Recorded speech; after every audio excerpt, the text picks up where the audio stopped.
Good morning all of you. कल हम आप लोगों को जो सवाल बताए थे उसमें अधूरा रह गया था, कोई कारणवश कहीं चले गए थे इसलिए वो नहीं बना पाए थे। तो आज उसको क्या कर देते हैं, कंप्लीट कर देते हैं।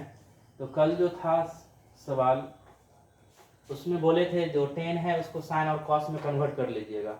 10 अल्फा बाय 2 को किस में बोले थे कन्वर्ट करने के लिए? साइन और कॉस में। तो देख लीजिए साइन और कॉस में कन्वर्ट कर दिए हैं सब जगह। अब क्या करना है, यहाँ एलसीएम ले लेना है। इसका डिनोमिनेटर, ऊपर वाला को न्यूमरेटर मतलब अंश, नीचे वाला को डिनोमिनेटर हर बोलते हैं। नहीं कुछ है तो ये क्या है, 1 है। तो 1 और कॉस अल्फा बाय 2 का एलसीएम होगा कॉस अल्फा बाय 2। यहाँ भी एलसीएम होगा, मतलब प्रत्येक टर्म में अर्थात सभी एलिमेंट में एलसीएम होगा कितना, कॉस अल्फा बाय 2। अगला स्टेप में हम लोग लेंगे क्या, एलसीएम ले लेंगे। ये आएगा 1 और कॉस अल्फा बाय 2 का एलसीएम आएगा कॉस अल्फा बाय 2। 1 और कॉस अल्फा बाय 2 का एलसीएम कितना आएगा, कॉस अल्फा बाय 2। अब इससे इसमें मल्टीप्लाई होगा तो ये होगा cos alpha into cos alpha by 2, फिर ये है plus sine alpha into sine alpha by 2। इसी तरह से यहाँ भी आप एलसीएम लीजिए। 1 और कॉस अल्फा बाय 2 का एलसीएम होगा कॉस अल्फा बाय 2, और ये होगा minus sine alpha into cos alpha by 2 plus cos alpha into sine alpha by 2। फिर इसमें भी हम लोग एलसीएम लेंगे। यहाँ नीचे ये आएगा कॉस अल्फा बाय 2, ये होगा minus cos alpha into sine alpha by 2 plus sine alpha into cos alpha by 2। यहाँ भी एलसीएम लीजिए, कॉस अल्फा बाय 2, इससे इसमें मल्टीप्लाई होगा sine alpha into cos, sine alpha into sine alpha by 2, sine alpha into sine alpha by 2 plus cos alpha into cos alpha by 2। अब देखिए ऊपर वाला जितना है न्यूमरेटर मतलब अंश का सब फॉर्मूला पर आ गया है। ये देखिए cos A cos B plus sign A sine B, formula होता है cos A minus B. Cos A cos B, cos A cos B plus sign A sine B का फॉर्मूला होता है कॉस ए माइनस बी। तो यहाँ हम लोग लिखेंगे cos A minus B, it means that alpha minus alpha by 2 by cos alpha by 2। फिर यहाँ देखिए ये थोड़ा सा उल्टा है, sine A cos B minus cos A sine B, sine A cos B minus cos A sine B, sine A minus B का formula, sine A minus B का फॉर्मूला। तो ए होगा अल्फा बाय 2 माइनस, या अगर हम minus common ले लें, अगर हम माइनस कॉमन लेंगे तो ये प्लस हो जाएगा और ये क्या हो जाएगा माइनस। तो ये होगा sign A cos B minus cos A sine B. तो अगर हम माइनस कॉमन ले लें यहीं पर तो ये हो जाएगा माइनस ऐसे, और तब हो जाएगा ये अल्फा माइनस अल्फा बाय 2। ध्यान दीजिएगा, अगर इसमें हम माइनस कॉमन लेंगे तो ये पॉजिटिव होगा और ये क्या होगा नेगेटिव। तो sine A into cos B minus cos A into sine B, sine A minus B, A की जगह अल्फा बी की जगह अल्फा बाय 2। डिवाइड करना है इसमें किससे, कॉस अल्फा बाय 2 से। इसी तरह से यहाँ भी देखिए, फिर ये होगा कॉस अल्फा बाय 2। यहाँ देखो sine A into cos B minus cos A into sine B, sine A into cos B. इस तरह से ये तो साइन ए माइनस बी का फॉर्मूला हो रहा है, alpha minus alpha by 2, sine A cos B minus cos A sine B, sine A minus B. फिर यहाँ भी कॉस अल्फा बाय 2 है, देख लीजिए। और इस तरह से ये होगा sign A cos B plus sign A sine B, cos A minus B, cos A minus B. अब इसको थोड़ा सॉल्व करके लिखते हैं। यहाँ देखिए अल्फा में से अल्फा बाय 2 जाएगा, एलसीएम लीजिएगा तो 2 alpha minus alpha, alpha by 2 cos alpha by 2, cos alpha by 2 cut के क्या होगा 1, क्या होगा 1। यहाँ देखिए 2 alpha minus alpha, alpha alpha by 2 होगा sine alpha by 2 by cos alpha by 2, 10 अर्थात माइनस 10 अल्फा बाय 2। नीचे देखिए यहाँ भी 2 alpha minus alpha, alpha by 2, alpha by 2 तो sine alpha by 2 cos alpha by 2 tan alpha by 2 क्या होगा tan alpha by 2 और यहाँ होगा cos alpha by 2 by cos alpha by 2 cut के क्या होगा 1 और यही देखिए आपको i प्लस ए के इक्वल है। देख लीजिए दिखाए हैं आपको प्रूफ करने के लिए i प्लस ए, इतना ही आपको क्या करना था प्रूफ करना था। नहीं ये सवाल कंप्लीट हो गया। अच्छा सवाल है, पूछता है, इधर नहीं पूछा है लेकिन पहले ये पूछता था, क्वेश्चन बैंक में दिया हुआ है इसलिए इसको लिखिए।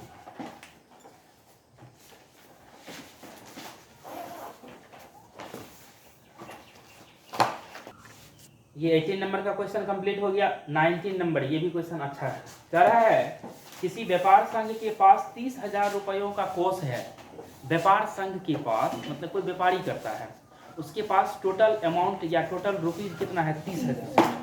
कह रहा है उसको दो भिन्न भिन्न प्रकार के बॉन्ड पर निवेश मतलब होता है खर्च करना, मतलब दो भिन्न भिन्न बॉन्ड होता है। बॉन्ड का मतलब ये हो गया कोई किसी चीज पर वो खर्च करना चाहता है, कोई चीज कोई वस्तु खरीदेगा या कोई चीज बनाएगा तो उस पर वो क्या करना चाहता है खर्च करना चाहता है। कह रहा प्रथम बॉन्ड पर 5% वार्षिक तथा द्वितीय बॉन्ड पर 7% वार्षिक प्राप्त होता है। 30,000 रुपया को जो हम दो जगह हम इन्वेस्ट करेंगे तो प्रथम से हमको 5% इंटरेस्ट आएगा और सेकेंड से हमको कितना आएगा 7%। तो कह रहा आव्यूह गुणन के प्रयोग द्वारा यह निर्धारित कीजिए कि 30,000 रुपयों के कोष को दो प्रकार के बॉन्डों में निवेश करने के लिए किस प्रकार बांटे जिससे व्यापार संघ को प्राप्त कुल वार्षिक ब्याज दिया हुआ है। दो ऑप्शन 1800 और 2000। मतलब है कि 30,000 रुपयों को जो है दो जगह हमको बांटना है तो कितना कितना देंगे ताकि हमको ये सब प्राप्त होगा, दिया हुआ है। मान लेते हैं प्रथम बॉन्ड पर निवेश की गई राशि x रुपया, तो दूसरे बॉन्ड पर निवेश की गई राशि कितना होगा 30,000 माइनस x रुपया। क्योंकि मान के चलिए मेरे पास 100 रुपया है, हमने आपको 10 रुपया दिया तो मेरे पास कितना बचा 100 माइनस 10 रुपया। वही बात है, x अगर प्रथम बॉन्ड पर देंगे तो दूसरे बॉन्ड पर देंगे 30,000 माइनस x, कितना देंगे 30,000। ये 19 नंबर का क्वेश्चन है। माना प्रथम बॉन्ड पर निवेश की गई राशि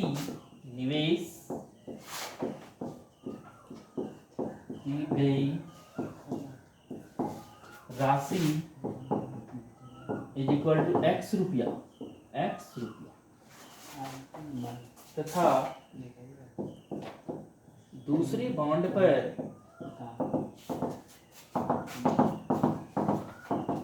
30,000 माइनस x रुपया।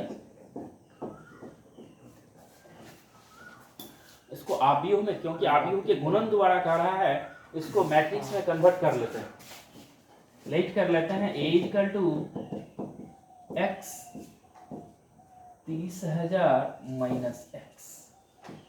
इसमें देखिए 1 रो 2 कॉलम्स है, 1/2 इसका ऑर्डर हो गया।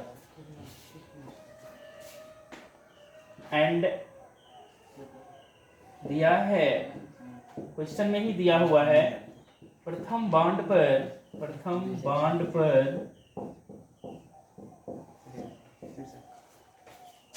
तथा दूसरे बॉन्ड पर क्रमशः 5% एवं 7% ब्याज प्राप्त होती है।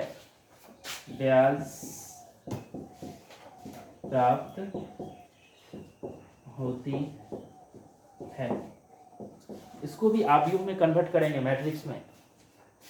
Therefore let P equal to, अब ध्यान दीजिए उसको अगर रो में लिखा है तो इसको कॉलम में लिखना पड़ेगा।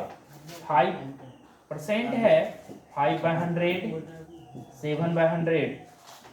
इसमें देखिए 2/1, मतलब इसमें 2 रो है और 1 कॉलम है। अब यहाँ a इंटू बी होगा, a इंटू बी, क्योंकि इसका कॉलम इसका रो क्या है इक्वल है। Now A B, a into B, A का वैल्यू है x 30,000 माइनस x और इसका वैल्यू है 5/100 7/100। अब इसको हम लोग मल्टीप्लाई करेंगे और मल्टीप्लाई करने के बाद नया मैट्रिक्स जो प्राप्त होगा वो होगा 1/1 का, 1/1 का, अर्थात उसमें 1 रो होगा और 1 कॉलम होगा। अब फर्स्ट रो को फर्स्ट कॉलम से, एक ही रो है एक ही कॉलम है, मल्टीप्लाई करेंगे x को इतना से 5x/100 प्लस, अब इससे इसमें करना है तो ये हो जाएगा 7 या 21, 2 लाख कितना होगा 10,000 से माइनस कितना होगा 7x, माइनस कितना होगा 7x, अब बटे हो जाएगा कितना 100। कोई दिक्कत इसमें बोलिए? मल्टीप्लाई कीजिएगा 7 से तो 7 या की 2,10,000 माइनस 7x बटे कितना होगा 100। अब दोनों का एलसीएम आ जाएगा, दोनों का कितना आएगा देख लीजिए, बना ही देते हैं। ए नंबर में आपको दिया हुआ है, क्वेश्चन ही दिया हुआ है, क्वेश्चन में ही है ब्याज, वार्षिक ब्याज है 1800 रुपया। वार्षिक ब्याज कितना है? क्योंकि दिया है ए बी का वैल्यू कितना 1800 और ए बी का वैल्यू आपने ज्ञात कर लिया है, दोनों का एलसीएम ले लीजिए 100 5x minus 7x plus 2,10,000 is equal to 1800। इससे इसमें मल्टीप्लाई हो जाएगा, 5x में से 7x घटेगा, minus 2x plus 2,10,000 is equal to 18 पर कितना सुनना जी 400। इसको माइनस करो तो 2,10,000 ऐसी कोशिश कर ले, minus 2x is equal to 1,80,000 minus 2,10,000, इसमें से घटाइए, minus 2x is equal to कितना होगा माइनस 30,000, माइनस 30,000। ये देखो कटेगा तो x इज इक्वल टू कितना निकल गया 15,000, कितना निकल गया?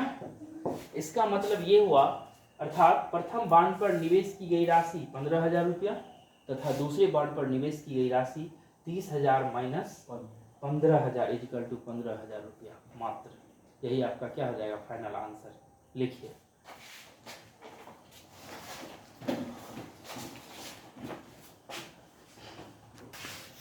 x का वैल्यू निकल गया ना, तो x जब निकला है तो वो हो गया प्रथम बॉन्ड पर निवेश की गई राशि। तो भाषा में थोड़ा लिख लीजिए लैंग्वेज में, अर्थात प्रथम बॉन्ड पर निवेश की गई राशि, निवेश की गई राशि कितना हो गया 15,000।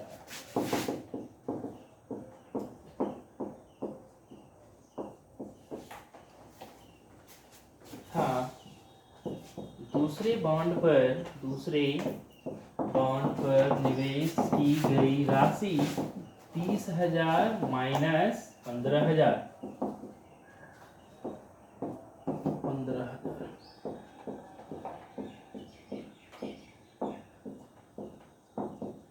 यही होगा आपका आंसर।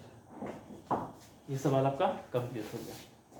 अगला सवाल भी इसी टाइप का है, 20 नंबर में करा, किसी स्कूल की पुस्तकों की दुकान में 10 दर्जन रसायन विज्ञान दर्जन में दिया हुआ है, तो 1 दर्जन बराबर होता है 12 वस्तुएं। तो इसको हम, इस दर्जन को हम लोग वस्तुएं में कन्वर्ट कर लेंगे और इसका प्रत्येक का विक्रय मूल्य दिया हुआ है, प्रत्येक पुस्तक का विक्रय मूल्य दिया हुआ। विक्रय मूल्य का मतलब होता है जिस मूल्य पर आप कोई सामान बेचते हैं वो होता है विक्रय मूल्य, बेचने वाला मूल्य, सेलिंग प्राइस। क्रय मूल्य होता है जिस पर आप कोई चीज खरीदते हैं, कॉस्ट प्राइस। लाभ होता है जितना में आप खरीदे हैं, जितना में बेचे, तो वो होता है विक्रय मूल्य माइनस क्रय मूल्य, तो वो हो जाता है लाभ। विक्रय मूल्य माइनस क्रय मूल्य। तो इसमें देख लीजिए, करा सभी पुस्तकों को बेचने से दुकान को कुल कितनी बीजगणित आवियों के गुणन माध्यम से करा है, टोटल प्रॉफिट कितना होगा वो मालूम करना है। तो देखिए 20 नंबर का क्वेश्चन, सॉल्यूशन। किसी स्कूल की पुस्तकों की दुकान में 10 दर्जन रसायन विज्ञान, अच्छा देखो केमिस्ट्री है, केमिस्ट्री ये रसायन विज्ञान है, ये आपको है 10 दर्जन, डोजन होता है, दर्जन का इंग्लिश क्या होता है? डोजन। और फिजिक्स है, ये गिवन दिया गया है, ये चीज गिवन। फिजिक्स है 8 डोजन। एंड अर्थशास्त्र इकोनॉमिक्स होता है, इकोनॉमिक्स ये है 10 डोजन। इसको क्या करेंगे हम, पुस्तक में कन्वर्ट कर लेंगे, तो ये हो जाएगा 10 गुना 12 इज इक्वल टू 120 बुक्स पुस्तक, और ये हो जाएगा 8 गुना 12 96 बुक्स, और ये हो जाएगा 10 गुना 12 मतलब 120 बुक्स। क्लियर हो गया? इसको मैट्रिक्स में कन्वर्ट कर लेते हैं। लेट ए इक्वल टू 120 और फिर 96 120। इसमें देखिए एक रो है और कितना है, 3 कॉलम है। एक रो है और कितना कॉलम है, 3 कॉलम है। अब इस प्रति पुस्तक का विक्रय मूल्य दिया हुआ है, साथ ही दिया है प्रति पुस्तक का विक्रय मूल्य क्रमशः दिया हुआ है, वो लिखेंगे। पहले आप लोग इतना तक लिखिए।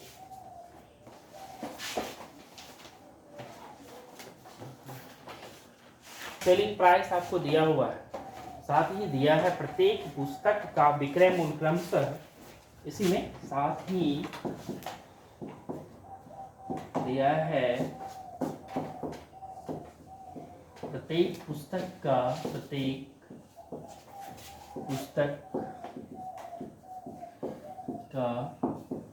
विक्रय मूल्य क्रमशः मतलब लगातार हो गया, RS 80 RS 60 RS रुपीज होता है, एंड RS 40 है, उसको रो में लिखे हैं, इसको कॉलम में लिखते हैं। लेट कर लेंगे D इक्वल टू 80 60 40। इसमें कितना है, 3 रो 1 कॉलम, 3 रो 1 कॉलम। अब इसका मल्टीप्लाई संभव है क्योंकि उसका कॉलम 3 इसका रो 3, दोनों मल्टीप्लीकेशन होगा। नाउ AB करा, आप भी हो बीज गणित, तो यही हो गया AB। ए का वैल्यू दीजिए, 120 है, 96 है, 120 है ना, देख लीजिए। और ये है 80 60 40, मल्टीप्लाई करेंगे फर्स्ट रो फर्स्ट कॉलम। 120 को 8 से गुणा करेंगे, 12 8 96 9600 लेस, इसको इससे गुणा करेंगे 36 के 54 3 57, 12 चौके 48 00 जोड़िए, ये हो जाएगा 0 0 6 8 7 15 15 6 21 4 2 6 5 11 9 20। इसका मतलब ये लाभ हो गया उसको 20,160 रुपया लाभ भी कर रहा था। देखिए ना, कुल कितनी धनराशि प्राप्त होगी, अतः कुल धनराशि इक्वल टू 20,160 रुपया। अतः कुल धनराशि इज इक्वल टू 20,160 रुपये। यही होगा आपका आंसर। चलिए लिख लीजिए।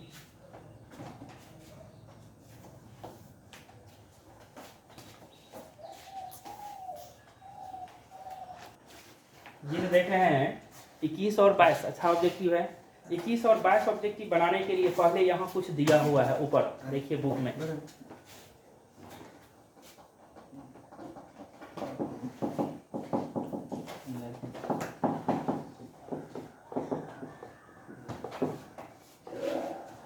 गिवन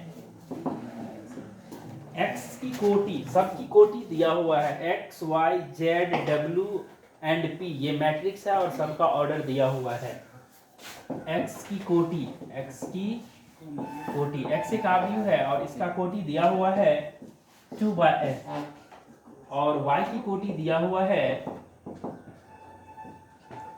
3/k, और z की कोटि दिया हुआ है 2/p, और w की कोटि दिया हुआ है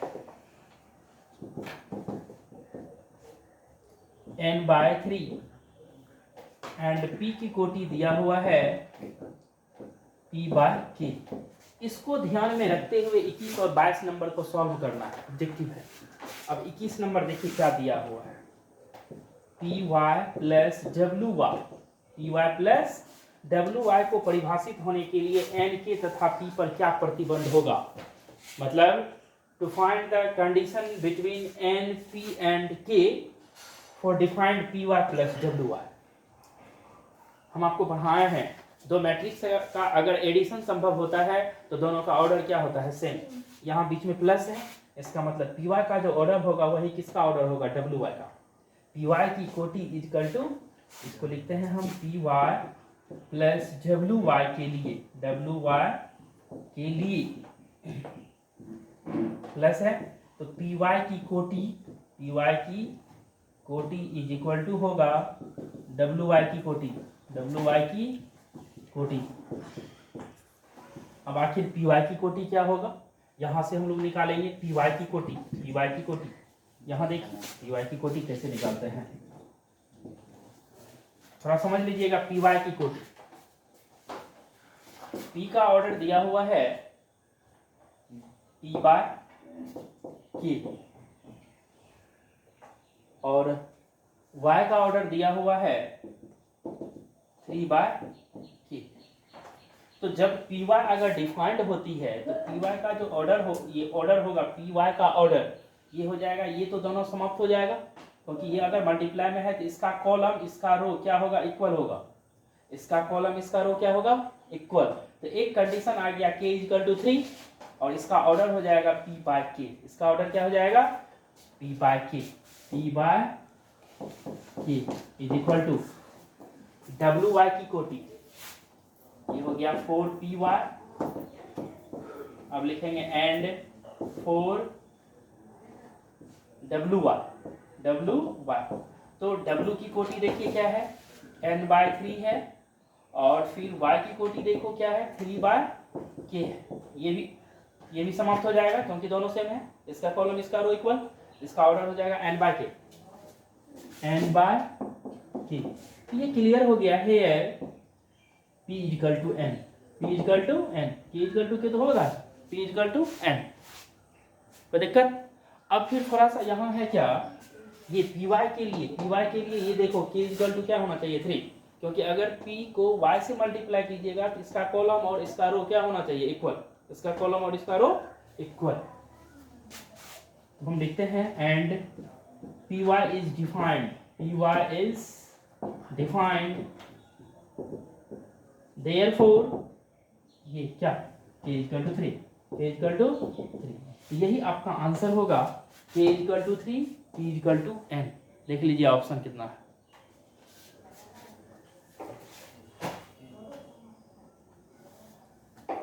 ये ए नंबर क्या होगा, ए नंबर लिखिए ऐसे।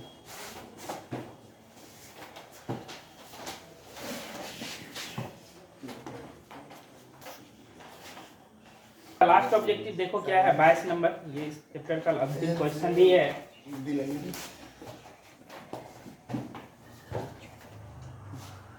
यदि n इक्वल टू क्या है, p, तो मैट्रिक्स